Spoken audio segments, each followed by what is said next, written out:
আমার ফুরফুরা শরীফের পীর আল্লামা ইসমাইল সিদ্দিকী চাচাজান হুজুরের একটা বক্তব্য আপনারা শুনেছেন, তাই না? আমাদের আইএসএফ পার্টি করে, আইএসএফ পার্টি করে আমাদের মুসলমান। ওই কলাঘাটে যে হোটেলটা আছে বড়, ওখানে আমরা যে মাঝে মধ্যে শেরে পাঞ্জাব চা খাওয়া খাই করি। ওখান থেকে আমাকে বলছে, হুজুর ভালো আছেন? হ্যাঁ। বলছে কালকে আপনার অমুক এসেছিল, এই হোটেলে বসে শুভেন্দু আর অমুক আলোচনা মিটিং হয়েছে। শেরে পাঞ্জাব এদের কারোর সাথে গুজগুজ করি, অন্তত এরা এদের জিডিতে শেরে পাঞ্জাব লিখে রাখবে তো? হ্যাঁ, শেরে পাঞ্জাব হোটেল লিখে রাখবে তো? তাহলে ধরা পড়ে যাব আমি। আর একটা কথা বলবো, আমি অত কাঁচা খেলাড়ি নয়, আমি বোকা ওই রকম, আমি বোকা চালাক নয়। আমি যাওয়া মানে 3খানা গাড়ি যাবে, শুভেন্দুবাবু আসা মানে 6খানা গাড়ি, 9খানা গাড়ি যদি রাস্তায় লাগানো থাকে, আর আমাকে পশ্চিমবাংলার খুব কম মানুষ আছে যে চেনে না, তাই না? শত্রু বন্ধু সবার কথা বলছি, তাই আমি কি বোকামু করতে ওখানে গুতুগুতি করতে যাব? এই নওশাদ সিদ্দিকী যেখানে যেখানে যায়, ঘর থেকে বার হয়ে বড় দরবারে একটু চা খেতে বসি, আপনারা দেখেন তো অনেক সময় ওটাও সিআইএসএফ এর জিডিতে, জিডি করতে না আপনি কি বলতে, জিডিতে ওখানে লেখা থাকে যে পিপি বলে, আমাদেরকে পিপি বলে, পিপি বাড়ির বাইরে বার হলো, অমুক জায়গায় গিয়ে বসলো, অমুক জায়গায় গেল, রাতের দিকে যদি কোনো হোটেলে খেতে যায় সেটাও ওরা জিডি করে যে অমুক হোটেলে খেতে গেল বা অমুক জায়গায় খেতে গেল।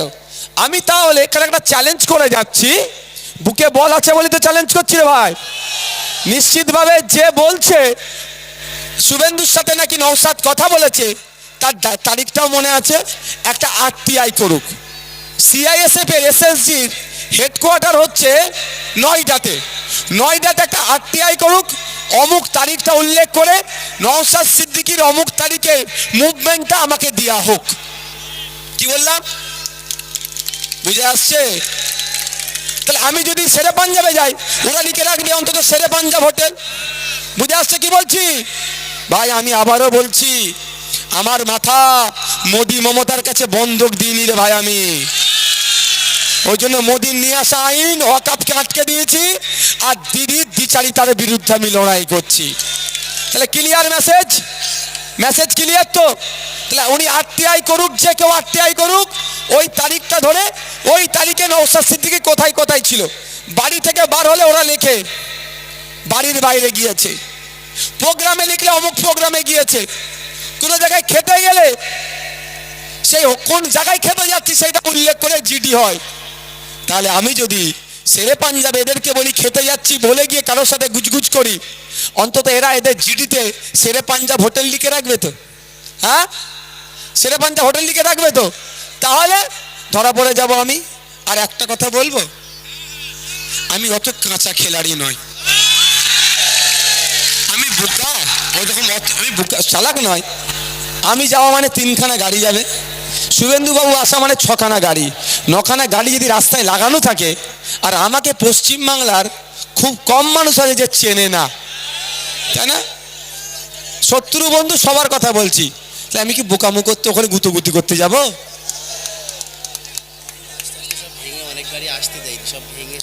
সেটা তোমরা ওটা দায়িত্ব নিয়ে করবে তো, প্রশাসনকে বলে ব্যবস্থা না দিলে তাহলে ব্যবস্থা হবে তার জন্য। আর একটা কথা বলি, একটা ম্যানিং ব্যাগ পাওয়া গেছে আমাদের বাবুল, ওই বাবুলের কাছে আছে, আপনারা উপযুক্ত প্রমাণ সহকারে নিয়ে যাবেন। আর একটা কথা বলবো, যদি শুভেন্দু অধিকারীর সাথে আমাকে গল্প করতেই হয়, সেটিং করতে হয়, সব থেকে নিরাপদ জায়গা কোথায় জানেন? বিধানসভার মধ্যে। কেন জানেন তাও বলে দিচ্ছি। দেখুন ভাই, বললো আমি কারো কাছে মাথা বন্ধক দিইনি, আমাকে কেউ এই বিষয়ে অভিযোগ দিতে পারে, জীবনে প্রমাণ করতে পারবে না। কেন বলছি এবার, বিধানসভায় যে প্রেয়ার রুমটা আছে, মসজিদ ঘর যেটাকে বলি, এই মসজিদ ঘরের উল্টো দিকে শুভেন্দুবাবুর অফিস, ঠিক আছে? আমি মসজিদে নিয়মিত নামাজ পড়তে যাই, বিধানসভা সবাই জানে, আর এখনো বলছি আমি নিয়মিত নামাজ পড়ি। গাড়িতে হলে বসে নামাজ পড়ে নি, দরকার লাগলে চলন্ত গাড়িতে পড়তেই হবে। তো যেটা বলছি, তাহলে আমি যদি শুভেন্দুবাবুর সাথে কথা বলার ইচ্ছে হয়, আমার সেটিং করার ইচ্ছে হয়, তাহলে আমার শেরে পাঞ্জাবে যাওয়ার দরকার নেই। ওই উজুখানা যেখানে আছে, বেরোনো দরজা যেখানে, মসজিদ থেকে বেরোবো দরজা উজুখানার, দরজাতে উঁচু কেন? শুভেন্দু বাবুর ওখানে একটা দরজা আছে, উঁচু করার নাম করে টুক করে ঢুকাই যাবো শুভেন্দু বাবুর অফিসে গিয়ে দরজা দিয়ে তো কথা বলবো। এটাও আপনাদের কাছে ডিসক্লোজ করলাম। আপনাদের এখানে রহিমা মন্ডল মহাশয়া প্রাক্তন বিদায়ী এমএলএ তো, ওনার ফোন নাম্বার নিয়ে জিজ্ঞাসা করবেন যে নওশাদ ভাই বলল যে মসজিদের দেয়াল বা প্রেয়ার রুমের দেয়াল আর শুভেন্দু বাবুর অফিসের দেয়াল এক কি আলাদা? বলবে হ্যাঁ এক। তাহলে আমি তো ওখানে গিয়ে দেখা করে নেবো, কেন মরতে শেরে পাঞ্জাবে যাবো? ওখানে ক্যামেরা ট্যামেরা হ্যান ত্যান ঘোড়ার ডিম আছে, বুঝতে পারছেন? আমার চাচা জানকে যে ইনফরমেশনটা দিয়েছে অসত্য ইনফরমেশন দিয়ে, তারা বয়স্ক লোক, সিনিয়র মোস্ট লোক, তাদেরকে আবার বিজেপির একদিকে ভয় দেখিয়ে দিয়ে যেটা বলতে বলেছে বলে দিয়েছে। আর আমার চাচার ওপরে আমার কোনো কথা নেই, আপনারা ভালো করে জানেন। আমি একবার একটা পুলিশকে একটু রাগে কথা বলেছি, আমার বড় ভাইজান আমাকে ভিডিও দেখে সঙ্গে সঙ্গে ফোন করে তাড়া দিয়েছে যে একদমই কথা বলবি না। তো আমার চাচাজান সম্পর্কে আমার কোনো বক্তব্য নেই, আমি আমার দিকে ক্লিয়ারিফিকেশান দিয়ে দিলাম। যদি মনে করেন নওশাদ ভাই সত্য কথা বলছে তাহলে আপনারা গ্রহণ করবেন, আর যদি মনে করেন নওশাদ ভাই অসত্য কথা বলছে সেটা আপনারা দেখে নেবেন। কিন্তু আপনাদের বলি, আমি যখন জেলে ছিলাম আমার নামে কি বলেছিল যে এর কাছ থেকে টাকা নিয়েছে, এর অ্যাকাউন্টে টাকা ঢুকেছে বলে হই হই করিয়েছিল, তো প্রমাণ করতে পেরেছে। আমাকে ডিসি ডেকেছিল, আমি যখন সেন্ট্রাল লকআপে ডেকে আমাকে বলছে আপনার ব্যাংকে অ্যাকাউন্ট নাম্বার বলুন। আমি ডিসিকে এরকম করে দেখিয়ে বলছি, আমার মুখ দেখে কি আমাকে পাগল মনে হয়? অবাক। আমি আমার বাড়ির সবার মোবাইল নাম্বার মুখস্থ করতে পারিনি, আর আমার 4টে না তখন 5টা অ্যাকাউন্ট ছিল, যে ওই অ্যাকাউন্ট নাম্বার আমি মুখস্থ করব? হ্যাঁ, আমি বলে দিচ্ছি কোন কোন ব্রাঞ্চে আমার অ্যাকাউন্ট আছে আর কোন ব্রাঞ্চ আর কোন ব্যাংক আমি বলে দিচ্ছি, আপনারা খুঁজে নিন। তো বলে দিয়েছিলাম, একটাতে মানে 1500 টাকা, একটাতে 2200 টাকা, একটাতে 1,05,000 মতো টাকা পেয়েছিল, বুঝতে পেরেছেন? সব মিলিয়ে 10 লাখ টাকা পাইনি। তো আমি এই স্বচ্ছতার সাথে চলি, বুক ফুলিয়ে চলি। 17খানা মামলা নিয়েও মাথা হ্যাট করিনি, 170টা মামলা দিলে ওই মোদি মমতার কাছে আমি মাথা হ্যাট করবো না।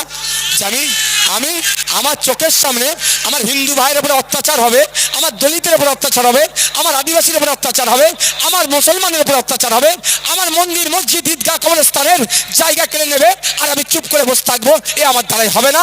আমি প্রতিবাদ করব, তাতে আমাকে যার দালাল বলুক, যাই বলুক, ধ্যান বলুক, ধ্যান বলুক, ওতে আমি পরোয়া করি না।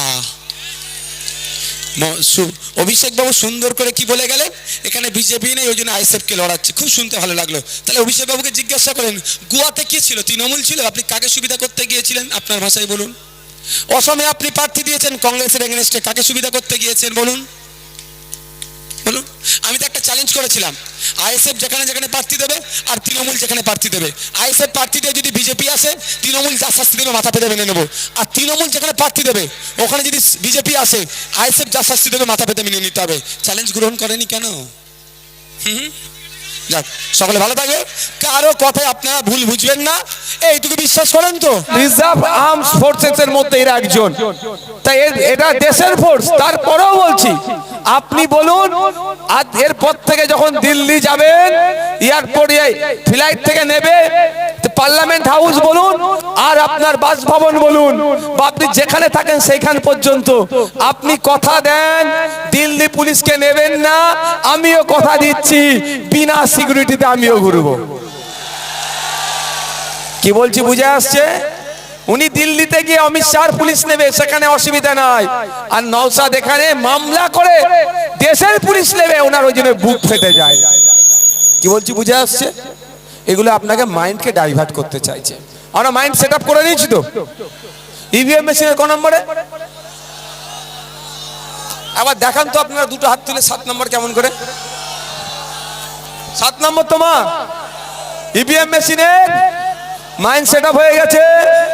এতটাও বলে যাচ্ছি, গুন্ডা মাস্তান লাগিয়ে ভাবছে ভোট লুট করবে না, ও দিন গুজার গিয়া, ও দিন গুজার গিয়া। একটা ভোট চুরি হবে না, আর যে ভোট চুরি করতে আসবে গণতান্ত্রিক প্রক্রিয়ায় তার চুরিটা বন্ধ আমরা করব। আমি শুনছিলাম, সত্য মিথ্যা জানি না, ফেসবুকে একটা পোস্ট দেখেছি, পোস্টটা নিয়ে আলোচনা করব। আমি কিন্তু তথ্য ছাড়া কথা বলি না, আপনারা জানেন। ঝোঁকে এসে গেল বলে বলছি, আপনারা যদি বলতে পারেন বলবো, এটা আমার দোষ নয়, দোষ হলে আপনাদের হবে। একজন ফেসবুকে লিখেছে 16 কোটি টাকা দিয়ে যিনি প্রার্থী হন তিনি ভোটে জিতলে কিভাবে শোষণ করবে। বুঝে আসছে কার কথা বলছে? তাহলে উনি যদি 16 কোটি টাকা শুধু প্রার্থী হওয়ার জন্য দেন, জিতার জন্য আরো 16 কোটি টাকা খরচ করবে নিশ্চিতভাবে। 32 কোটি টাকা যদি খরচ করে, 10 টাইমস যদি লাভ করে 320 কোটি টাকা তুলবে। ব্যবসায়ী, ব্যবসায়ী তো নাকি ভাই? এবার কেমন বৈধ ব্যবসা অবৈধ ব্যবসা আমি জানি না ভাই, ও আইন জানে, কিন্তু ব্যবসায়ী তো। 10 টাইমস যদি লাভ তৈরি করতে চায় 320 কোটি টাকা কোথা থেকে আসবে বলুন? আপনার আমার কাছ থেকে তুলবে। কিভাবে তুলবে? আপনার এলাকা ঢালাই রাস্তা 8 ফুটের 6 ফুট করে দেবে, বালি পাথর সিমেন্ট ভাগ কমিয়ে দেবে, আর 6 ইঞ্চি গেজ 4 ইঞ্চি গেজ করে দেবে। ক্ষতি আপনার হবে। তাই আপনাদের বলবো, বাড়ি দেওয়ার লোভ দেখাবে, যা দেবে টাকা পয়সা জামা কাপড় যা দেবে সব নিয়ে নেবেন, নিয়ে নেন, ছাড়বেন না। মাথায় থাকবে, ছাড়াছাড়ির কোনো জায়গা নাই। যা পাবেন সব নিয়ে নেবেন। ভোটটা ইভিএম মেশিনের 29 তারিখ সকালে যে চুপচাপ থামে ছাপ দিয়ে দেবেন। শুধু এটা নয়, লোক এখন ওনাকে ভাড়া করতে হচ্ছে। আমার কাছে খবর আছে 500 টাকায় আর কেউ ভাড়া কাটতে চাইছে না। তা আপনাদেরও বলছি, যদি 1000 টাকার অফার আসে ছাড়বেন না, চক্কর মেরে দেবেন। ভোটটা, আরে আমি আমার কথা বলছি, ভাঙড়ের কথা, ভাঙড়ের কথা। ও আমার ছেলেদের মানে শুভাকাঙ্ক্ষী নিয়ে গেছে, অমুক সাহেবের বক্তব্য চলছে, আস্তে আস্তে বাবু বসো, অমুক সাহেবের বক্তব্য চলছে, ও মোবাইলের ডিসপ্লে খুলে অন্যকে ভিডিও দেখাচ্ছে, তার ডিপিতে আমার ছবি লাগানো আছে। ওই বলেছি ছাড়বে না। 300 টাকা যদি রোজের বদলে 500 টাকা পাও 2 ঘন্টার জন্য, কেন ছাড়বে? আমি বলছি অফার গ্রহণ করে নাও, ভোটটা কিন্তু আমাকে দিতে হবে খাম চিহ্নকে। তাই বন্ধুগণ, আমি আপনাদের বলবো একটা কথা, যে আগামী 5 বছর দেগঙ্গার ভালো থাকা শুধু নয়, রাজ্যের মানুষের হয়ে লড়াই করার জন্য, নওশাদ সিদ্দিকীর পাশে সাথ দেওয়ার জন্য, নওশাদ সিদ্দিকীর সুরে সুর মিলিয়ে আইনের সবার মধ্যে গিয়ে শিক্ষা, স্বাস্থ্য, কর্মসংস্থান সহ যে বিলগুলো নিয়ে আসছেন মানুষের বিপক্ষে যাচ্ছে, যেমন আপনার ওয়াকফ সংশোধনী আইন থেকে শুরু করে বিভিন্ন আইন, ফরেস্ট রাইট অ্যাক্টকে অ্যামেন্ডমেন্ট করে যেভাবে মানুষের অধিকার কেড়ে নিচ্ছে, তার বিরুদ্ধে লড়াই করার জন্য আমার পাশে একজনকে সাথে দেবেন তো নাকি? দেবেন তো নাকি? আগের দিনে হিসাব দিয়েছিলাম 1 লাখ পার। আমি এটা বলবো না এখানে ভিড়টা। আমি আজকে দেগঙ্গা থেকে, দেগঙ্গার ও মাথা থেকে বেড়াচাক শুরু করলাম। কোথা থেকে? যেখান থেকে আমি শুরু করেছি, জায়গাটার নাম বলার একবার, ওখান থেকে আমি এই পর্যন্ত আসার আগে অন্তত রাস্তায় কম করে বলছি 10 থেকে 15,000 মা বোন বাপ ভাই দাঁড়িয়েছিল বিভিন্ন জায়গায় আমাকে স্বাগত জানানোর জন্য। কার খেয়ে দিয়ে ভাই কাজ আছে, সন্ধ্যেবেলা কাজ ছেড়ে দিয়ে রাস্তায় দাঁড়িয়ে থাকবে, ভাইজান আসছে তাকে একটু ফুল দেবো, নিশ্চিতভাবে সে ভোটটা দেবে বলেই তো দাঁড়িয়ে আছে। ওই দিনকে 1 লাখ বলেছিলাম ভোট পাচ্ছি, এই 15,000, 1,15,000 এমনি হয়ে গেল। আর এটা অ্যাড করে নেন, 1.5 লাখ পারতো, 1.5 লাখ পারতো। তা গল্প শেষ তো, গল্প শেষ করে দিয়েছে, খেল খতম করে দিয়েছে আমাদের মফিজুল সাহেব। এবার আপনাদের শুধু কাজ হবে 29 তারিখ সকাল সকাল গিয়ে ইভিএম মেশিনের 7 নম্বর বোতামটা টিপবেন, আপনাদের কাজ হবে। তারপরে ওই বলে না কি গণনা কেন্দ্রে বুঝে নেব, সে গণনা কেন্দ্রে কিভাবে কি করতে হয় সেটা আমরা 2021 নয় 2026 আবারও বলছি, আমরা বুঝে নেব। আগামী দিনে এটাও বলে রাখছি, 4 তারিখে মিলিয়ে নেবেন, পশ্চিম বাংলায় আইএসএফ বামপন্থীরা সরকার তৈরি করছে।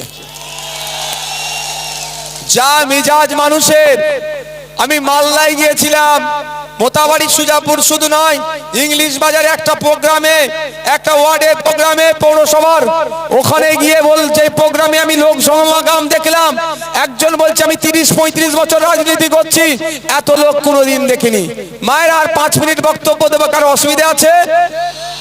মায়েরা তাহলে রাজি আছেন তো নাকি? লক্ষ্মীর ভান্ডার দিয়ে আটকাতে পারবে না। চাই মায়ের ছেলের চাকরি, লক্ষ্মীর ভান্ডার নয়, চাই মায়ের মেয়ের চাকরি। এবং স্বচ্ছতার সাথে চাকরি, চাকরির জন্য 15 লাখ ঘুষ লাখ চলবে না, তাই তো নাকি মা? তাই নতুন সূর্য উদয় হবে যেখানে বাম আইএসএফ সরকারে থাকবে, চাকরি কোনো বিক্রি হবে না, ওই 330 টাকা বা 550 টাকায় ফর্ম ফিল আপ করেই চাকরি হবে। এবার একটু ফ্ল্যাশিং হোক মোবাইল। চলো চলো মায়েরা, মোবাইলে লাইটটা জ্বালিয়ে দাও, শেষ করে দিলাম। চলো, মনে আছে তো নাকি ওয়াকাফের জন্য কি বলেছিল? দিল্লি যাওয়ার কথা, এবার আমরা দিল্লি পাঠাবো তো?